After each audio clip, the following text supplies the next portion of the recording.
आज देश की टॉप 25 बड़ी खबरें, मुख्य समाचार, देश भर की तमाम खबरें पर नजर डालते हैं। चलिए देखते हैं आज की पहली खबर। नया साल 2026 शुरू हो चुका है। यह नया अवसर और नई उम्मीद लेकर आया है। हर किसी के लिए यह साल अपने लक्ष्य पूरा करने, मेहनत का फल पाने और खुशहाल जिंदगी जीने का मौका है। इस साल सकारात्मक सोच और मेहनत से हर चुनौती को आसान बनाया जा सकता है। आप सभी को हमारे तरफ से हैप्पी न्यू ईयर। चलिए अब इन्हीं खबरों से आगे बढ़ते हैं। हजारीबाग सेंट्रल जेल में 3 कैदी फरार हो गए हैं। वे लोग सोच के बहाने बाहर गए थे और अपने कपड़े से रस्सी बनाकर बिजली के तार के पास फंसाकर भाग निकले। पुलिस, जेल और प्रशासन ने उनकी तलाश शुरू कर दी है। यह घटना जेल के सुरक्षा की चूकी के रूप में देखी जा रही है। चलिए देखते हैं अगले खबर। नया साल 2026 में आम आदमी के लिए बड़ी राहत मिल सकती है। अब 12 लाख तक कमाई पर कोई टैक्स नहीं देनी होगी। सैलरी और पेंशन बढ़ने की उम्मीद है।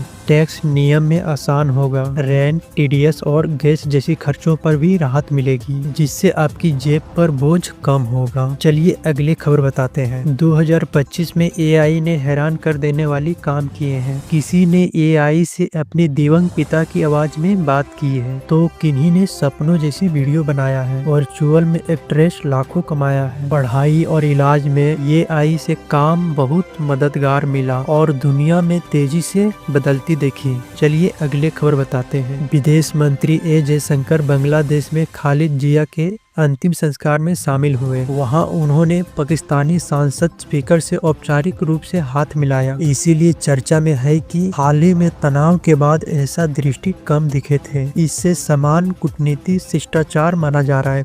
ये तक कुछ राजनीतिक बयानबाजी। चलिए अगले खबर बताते हैं। साल 2025 में जम्मू कश्मीर सेना और सुरक्षा बलों के आतंकवाद के खिलाफ कड़ी कार्रवाई की। कुल 46 आतंकवादी मारे गए, जबकि 3 जवान देश की रक्षा करते हुए शहीद हुए। घुसपैठ की कई कोशिश नाकाम किए गए हैं। पहलगामा हमले के बाद ऑपरेशन सिंदूर में भी चलाया गया था। चलिए अगले खबर बताते हैं। कांग्रेस ने कहा चीन से सीज फायर कराने का दावा राष्ट्रीय सुरक्षा के लिए सही नहीं है। पार्टी ने आज दिलाया कि पूर्वी अमेरिका राष्ट्रपति ट्रंप कई बार भारत पक्का युद्ध रोकने का दावा कर चुके हैं। कांग्रेस पूछ रही है कि प्रधानमंत्री नरेंद्र मोदी इस मामले पर चुप क्यों है। ये था कुछ राजनीतिक बयानबाजी। चलिए अगले खबर बताते हैं। इंदौर में दूषित पानी पीने से अब तक 10 लोगों को मौत बताया जा रहा है। मुख्यमंत्री बीमार लोगों से अस्पताल पहुंचे मिलने के लिए। हाई कोर्ट ने राज्य सरकार की स्थिति की पूरी जानकारी देने के लिए रिपोर्ट मांगी। लोगों की सुरक्षा और साफ पानी सुनिश्चित कराने अब सबसे जरूरी हो गया है।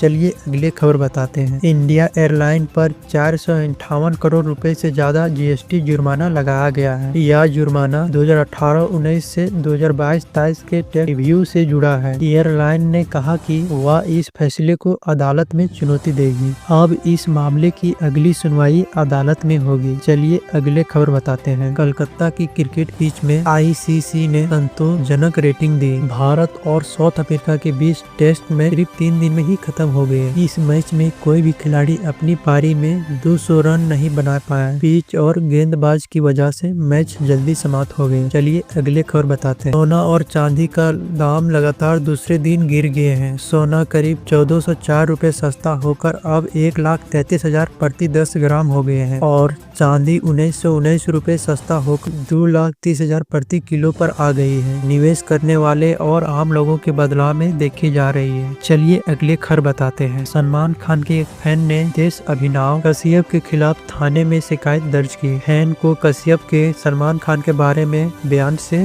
नाराजगी है। उन्होंने मांग किया कि कश्यप के खिलाफ एफआईआर दर्ज किया जाए। यह मामला मीडिया और सोशल मीडिया में चर्चे में है। चलिए अगले खबर बताते हैं। रेलवे ने नया टाइम टेबल जारी किया है। चलने से समय बदलाव होगा। टाटानगर से ब्रह्मपुर जाने वाली वंदे भारत ट्रेन अब 10 मिनट पहले चलेगी। यात्री को अपने सफर की योजना टाइम टेबल अनुसार बनानी होगी ताकि उन्हें कोई परेशानी ना हो। चलिए अगले खबर बताते हैं। लातेहार में बकरी चोरी के मामले में 2 आरोपी को पकड़े गए। ग्रामीण ने उन्हें पेड़ में बांधकर पीटा। पुलिस ने तुरंत पहुंचकर दोनों को भीड़ से बचाया और हिरासत में ले लिया। अब पुलिस इस मामले की जांच कर रही है और आरोपी के खिलाफ कानून कार्रवाई की जाएगी। चलिए अगले खबर बताते हैं। झारखंड के गोड्डा जिले पुलिस ने एक अंतर्राष्ट्रीय चोर गिरोह का पर्दाफाश किया है। एक आरोपी को गिरफ्तार किया गया है और चोरी का भारी सामान बरामद हुआ है। विशेष छापेमारी दल ने यह कार्रवाई की। अब पुलिस ने गिरोह की अन्य सदस्य को तलाश की जा रही है और मामले पूरी जांच जारी है। चलिए अगले खबर बताते हैं। अगर आप हर पल अपडेट रहना चाहते हैं मेरे दोस्त और मेरे चैनल पर पहली बार आए हैं तो WST न्यूज को सब्सक्राइब कर लें और लाइक कर दें। अपनी कुछ सुझाव देना हो तो मुझे कमेंट करें, इससे मुझे मोटिवेशन मिलता है। चलिए मिलते हैं अगली वीडियो में, तब तक आप अपने परिवारजनों का ख्याल रखें। नमस्कार।